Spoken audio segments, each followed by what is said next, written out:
I'm here with Brad Rogers, CEO of Red, White, and Bloom. Thanks for joining me today. Thanks for having me. So why don't we start with a bit of an overview of your company? So what differentiates you from some of the other players out there? Well, we like to consider ourselves not an MSO, but an SSO. Okay. A super state operator. Super state right? operator? That's our new one, right? Okay. So that's differentiated unto itself. But what we like to operate under is critical mass. And so we started in Michigan. We started with 2 stores. We went out and raised $100 million US privately, all through friends and family.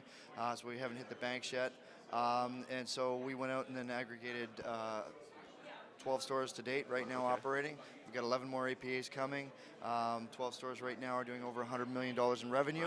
Wow. 11 more APAs will take us well over $200 million. Yeah.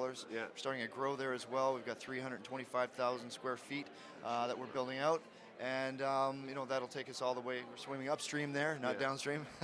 So we'll be supplying ourselves in a very profitable way there in Michigan. So very excited about Michigan, and of course Michigan is turning rec. Yeah, so no, absolutely. It's going to be a lot bigger. Right? Yeah, absolutely. And so you guys also have a massive greenhouse facility, right? That's right. That's CBD actually. So you guys are playing in so a bit of different buckets. we're stratifying here our strategy, and we see the opportunity to be able to list in big boxes. So the big boxes that are listing products such as lip balms and such with CBD in them, and so we're happy to play in that space as well. And so we've got 3.6 million square feet in cultivation.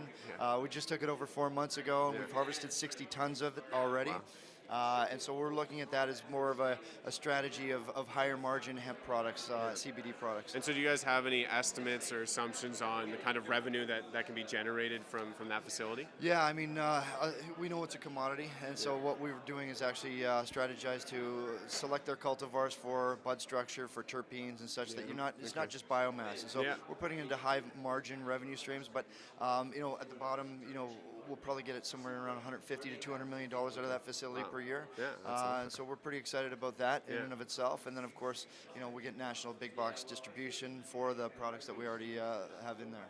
Excellent. And so I've been asking everyone, especially the American players, hot take on federal legalization. What do you guys? How are you guys thinking about that? Oh man, I mean that's a multi-billion dollar exactly. question. That's what you have to ask it. Everyone's thinking about it, even if they pretend they aren't. Absolutely. Okay. So look, I think it's going to be a long while. I think it's it's a statewide play.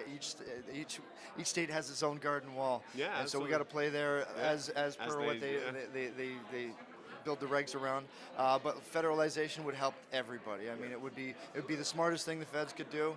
It would make a safer playground for everybody to play in. Yeah. I think a lot of capital would come into this market, and it would really sort of put the illicit market out of business, which I think is probably a very good thing. It makes it safe for everybody. So public safety would be great, and it would be a great achievement to be able to do that, and then product quality as well. Yeah, absolutely. You get a better quality product, better prices. I mean, there's the medical side as well, accessibility for everyone. 100%. And so for you guys, what are some of the biggest catalysts on the horizon? For us, I think it's just putting our head down, building out our infrastructure, foundationalizing our business, making sure that we're doing what we need to do to be able to make a successful business for our shareholders and for the people we sell our product to. Excellent. Thank you very much for stopping by. Thanks for having me.